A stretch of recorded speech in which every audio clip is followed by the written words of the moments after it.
Good afternoon from the Iowa State Capitol. This has been a momentous week as the legislature finally returned to finish up the legislative session after suspending activities for a couple of months.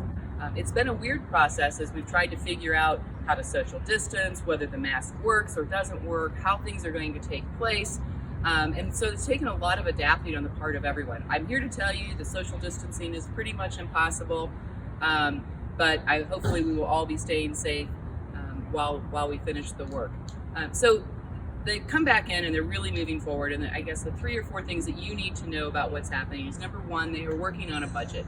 They have to cut $360 million from next year's budget based on the REC. But we continue to be assured by legislators that they will not make cuts to K through 12 education.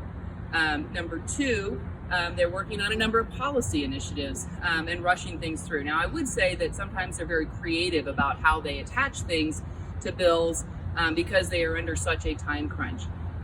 Good news, our school-based telehealth bill passed the House on Thursday night. It will go back to the Senate because there was a minor amendment, but it's a great step forward in helping to provide more supports to our students on mental health issues.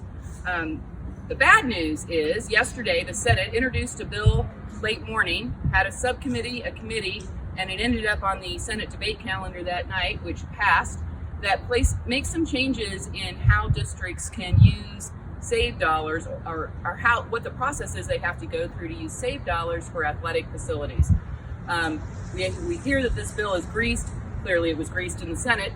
And we're working to stop this from happening in the House, or at least trying to minimize the damage at this point. That's my goal on a lot of things that I'm working on, is minimize the damage, because it does seem that things are moving very, very quickly.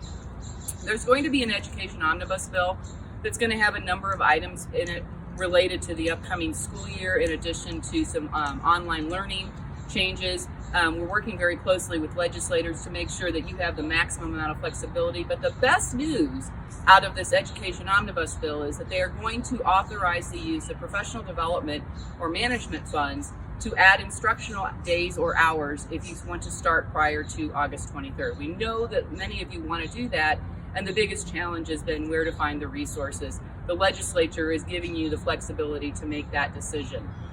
Finally, the classroom management bill, which has been around since early in the session, has created some controversy, seems to be on a path of least resistance at this point.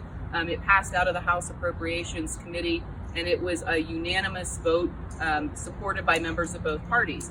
So as we look forward, the House and the Senate are going to finish up some debate items today and a few committee meetings, and then return next week with the goal of trying to get the rest of their policy items off the agenda and begin work on the budget.